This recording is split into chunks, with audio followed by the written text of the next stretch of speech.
안녕하세요 여러분. 재택한 월급쟁이입니다. 다시 집 사는 30대 큰손들.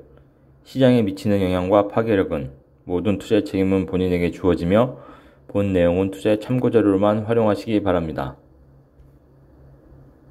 회원이 되시고자 하는 분은 가입 버튼을 눌러주시기 바랍니다. 플래티넘 회원과 다이아몬드 회원은 3달에 한 번씩 메일로 요청을 해주시면 투자 분석 보고서를 공유를 해드립니다. 그리고 회원분들은 부동산 투자 체크리스트를 요청을 하시면 부동산 투자 체크리스트를 메일로 공유를 해드립니다. 요즘 다시 거래량이 늘어나고 서울, 특히 강남과 송파, 마포 등을 중심으로 가격이 지금 올라가고 있는데 다시 지금 집을 많이 사고 있다, 그런 뉴스들이 나오고 있죠. 그 부분을 좀 분석을 해드리겠습니다. 지금 거래량이 늘어나고 있는 이유가 신생아 대출을 해주면서 30대들이 많이 지금 거래에 참여하고 있습니다. 그래서 아파트 30대가 40대 3개월 연속 역전하는 현상이 나타나고 있습니다. 지금 이 그래프를 보면 아실 수 있는데요. 지금 요 파란색이 30대입니다. 파란색이 26.2%, 26.7%, 26.4%로 40대 25.3%, 25.7%, 26.2%를 넘어서고 있죠. 그 이유는 바로 신생아 대출을 해줘서 신생아 대출 해준 것으로 지금 매수를 하고 있기 때문입니다. 그래서 전국 아파트 43,278건 중에서 30대가 11,415건, 전체의 26%, 굉장히 많은 수치죠. 26.4%.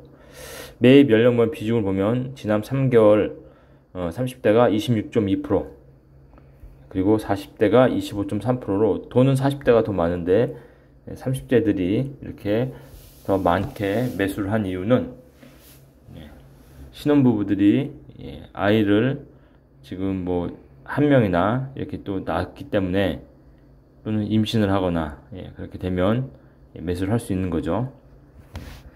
그래서 거래량이 이렇게 늘어났습니다. 30대 지금 거래량이 많이 늘어나고 있죠. 자, 그래서 30대 대 40대 월별 아파트 매입 비중을 보면 여기서 보면 확연히 알 수 있습니다.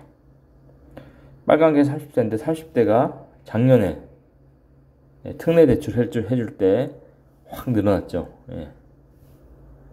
특례 대출 때 확 늘어났다가 다시 쭉 꺼졌는데 다시 또 늘어났어요. 이건 신생아 대출.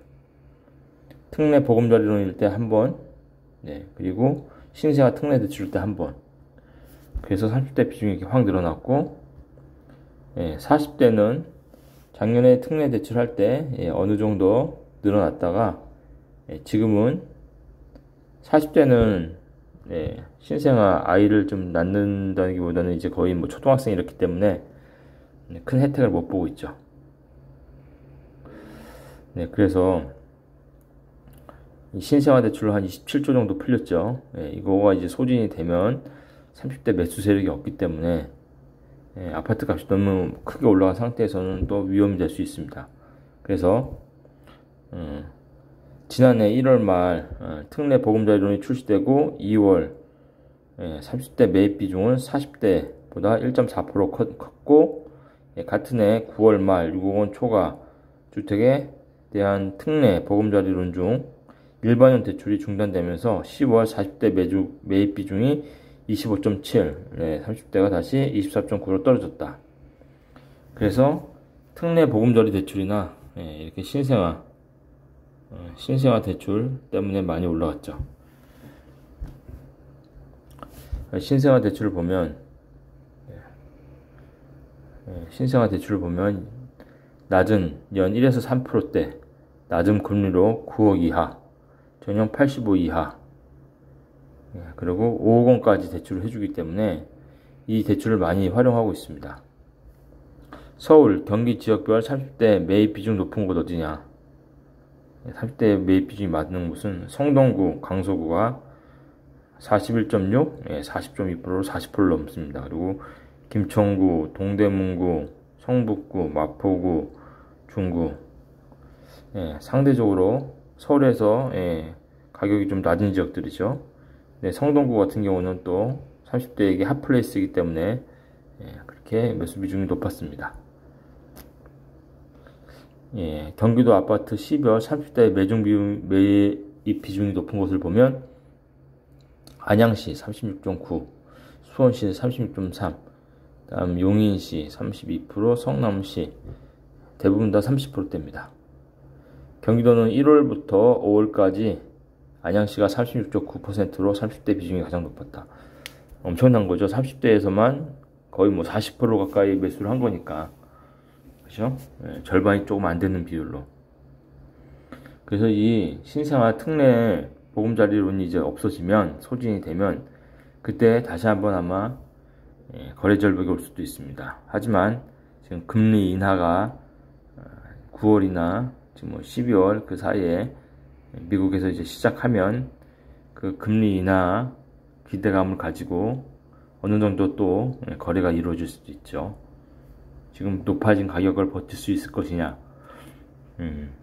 영끌이 아니라면 전세가가 높아지고 매매가가 아직 많이 올라가지 않은 그런 지역, 갭이 적은 지역은 매수를 고려를 해보는 것도 좋은 전략이 될 수 있습니다. 빌라나 오피스텔 등 비아파트까지 30대 매수세 확산하기도 했습니다. 그래서 서울 중저가 아파트에 몰렸던 30대 매수세가 빌라나 오피스텔 같은 비아파트 시장으로도 번지고 있습니다. 그래서 하지만 전문가들은 무리한 대출을 동반한 따라가기식 매입은 지양해야 한다고 조언을 했고, 지난 2021년 부동산 급등기의 학습 효과로 인해 30대가 부동산을 일명 영끌한 이후 부동산 가격이 급락하면서 대출이자를 감당하지 못한 급매물이 속출하기도 했다. 그래서 지금 영끌로 또 투기하는 것은 위험합니다. 오늘 방송이 도움이 되셨다면 구독과 좋아요 부탁드립니다. 감사합니다.